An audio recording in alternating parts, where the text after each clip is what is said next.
Overview of New Features, Part 2.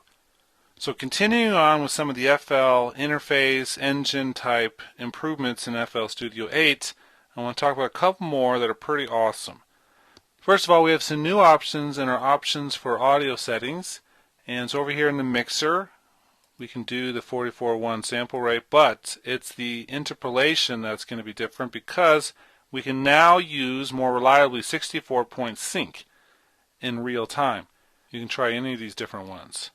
So let's try 64, push play.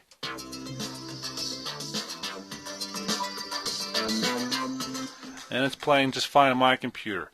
Basically what they did was take the whole interpolation process and fine-tune it and make it so that it could work in a lot more situations and faster.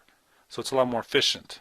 So that's another thing that's a little bit under the hood. There's several of those that are under the hood which are really going to help performance be better. Another one is when we export the songs. So let's go to a WAV file, for instance. And one thing we can do now is have delay compensation during the internal render when you bounce down.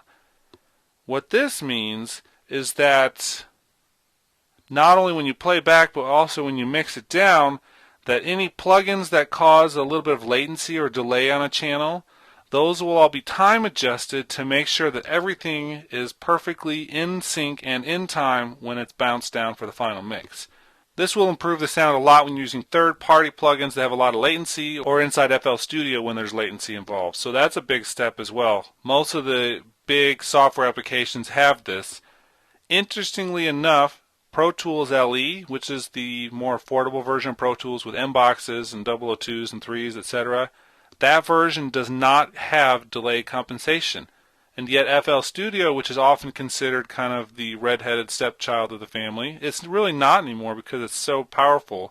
However, it has features that Pro Tools doesn't have, so you should take that into consideration. We also have 24-bit internal rendering, which is a step up, and one thing that I've kind of saved for the last part of this particular tutorial is that we have a new MIDI buffer. So say you're playing along, and you're playing your MIDI keyboard, and when you get to the very end, you realize, oh, I wasn't recording. Well, that's okay because now we have a score logger, and it records all MIDI activity from any controller keyboards and the typing piano keyboard that you can use with your computer in a 3-minute buffer. So that's pretty awesome. Okay, so let's push play. I'm going to play something here on this clap sound.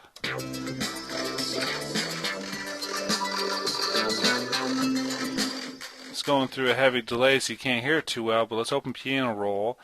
And then from Tools, we're going to dump score log to selected pattern. And you can see there it is. So it recorded even when I hadn't hit record for all MIDI data. Again, this is a pretty powerful feature because it's going to record everything you're doing even when you accidentally don't. So you'll have every performance you ever play while the actual engine is playing. Okay, let's undo that. Close it out. That's pretty cool. Okay, let's go on to the third and final one of this series of new features where we're going to talk about some of the new plugins and the other new features in other areas of FL Studio.